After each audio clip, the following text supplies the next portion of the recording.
بلد الغاز والنفط، بلد أكبر مساحة أرضية في أفريقيا، لكنه بالمقابل بلد الأزمات، بلد الطوابير المختلفة، بلد النكسات والغلاء الفاحش، أو قل بلد الفقر والجوع بالرغم من ثرواته الطبيعية المختلفة والمتنوعة، بلد الشهداء في حافة الانهيار. فمن هو السبب في ذلك؟ فما مصدر هذه الأزمات يا ترى؟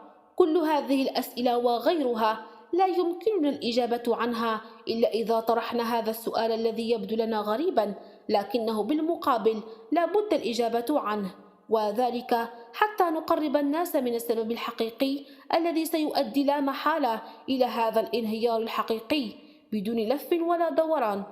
الكل يعلم يا سادة أن الذي يحكم الجزائر هو نظام عسكري تسلطي استبدادي، أي أن هذا النظام هو سبب هذه الأزمات كلها.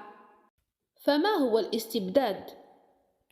إن حقيقة الاستبداد وأبعاده تتكشف منذ الوهلة الأولى لتعريفه اللغوي والاصطلاحي، وتبين حقيقة قهره وإهداره لأهم القيم التي قامت عليها الحياة على كوكب الأرض، وهي قيمة الكرامة الإنسانية الوجودية، وحرمان الإنسان والمجتمع من حقه في الحرية والاختيار، ومن العدالة والمساواة وتكافؤ الفرص، والتعبير عن مواهبه وقدراته وإمكانياته وإبداعه.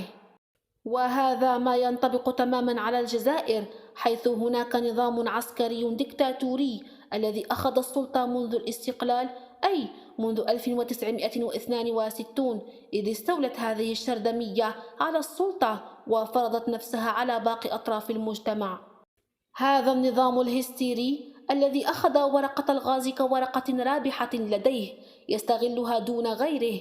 هذه الورقة الوحيدة ستزول، ولا سيما بعد أن اكتشف المغرب آبارا كثيرة سيجعله يكون الأول إفريقيا حسب ما أدلت به الشركة البريطانية المكلفة. أضف إلى ذلك الغاز النيجيري المغربي الذي سيمر إلى أوروبا. هذا ما سيجعل من الجزائر دولة معزولة، وستكون ضربة قاضية بالنسبة للنظام العسكري الجزائري الدموي المستبد، وسينحدر هذا النظام إلى طريق الزوال بدون رجعة.